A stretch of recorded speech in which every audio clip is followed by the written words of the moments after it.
Welcome back again. Today I want to touch briefly about Jesus being the Lord of our lives. And I know that is one of the most used words, at least here in Kenya, for most people that I've met and things like that. It's there's a time that I feel like even at times like people really don't know what that means and stuff like that. And I thought like just really touch a bit briefly. It's like to read a couple of scriptures, and one of them is found in Luke 6:46. Say, "Why do you call me Lord, Lord, and do not do what I say? As for everyone who comes to me and hears my words and put them into practice, I will show you what they are like. Why do you call me Lord, Lord, and do not do what I say? As for everyone who comes to me and hears my words and put them into practice, I will show them what they are." And then another one's like it's found in Matthew 7:21. It says, "Not everyone just says to me, Lord, Lord, will enter the kingdom of God, but only the one who does the will of my Father who is in heaven."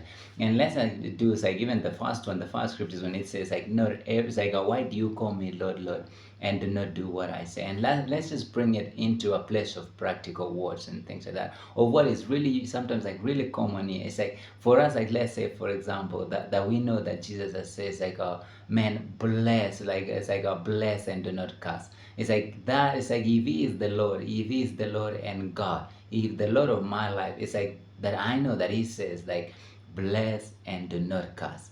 It's like, do I curse?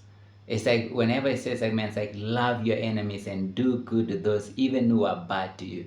Do I do bad to those who do bad to me?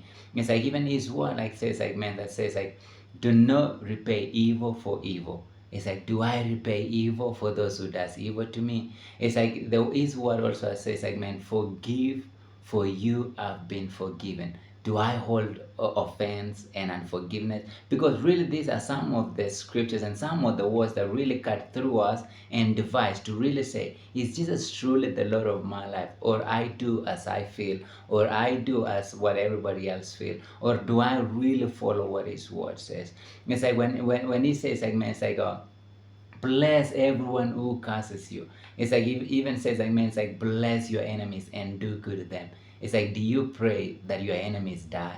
It's like, do you pray that bad things happen to your enemies? It's like man, it's like because that is his word. Because truly that is his word of what he said. He even says like even says in the man, it's like if one person slaps you on one cheek, turn to them the other one. So if somebody does bad to you, it's like, do you think and a way of repaying it? Because that truly kind of brings us like in our hearts and in our souls to really say, whose word am I following? Because if it's Jesus' words, then I go and look at his word and say, Lord, what does your word says about this? It's like, what does your word says about it? When it's this word says, I mean, said that rejoice always, be thankful in all circumstances. Do I complain about everybody? It's like when his word says, I mean, it's like, do not gossip. It's like, do not be jealous. It's like, do I practice those things? Because it really kind of divines in our hearts and say, man, is the word, because like the word of God says, like says, man, the word was in the beginning, and the beginning. It's like the word was in the beginning, and the word was with God, and the word was God, and that was has appeared. And we know that the word has been made flesh because it's Jesus. And it's like that is his word from the beginning, and it is, and will always be. In a way, it's like that we say that this is the word that truly defines on who is the Lord of my life. And it's like that I really pray and I hope like even in this place and stuff that's like for these are a couple of scriptures that brings us into a place of real perspective, especially like whenever we have all the casual people. It's like the casuality in our Christian work that we truly don't even practice the word at all. Is that we don't that I mean that we get back into the word and really say, man, it's like, what does the word say and how can I practice the word? I love you so much. You have a good day. Bye.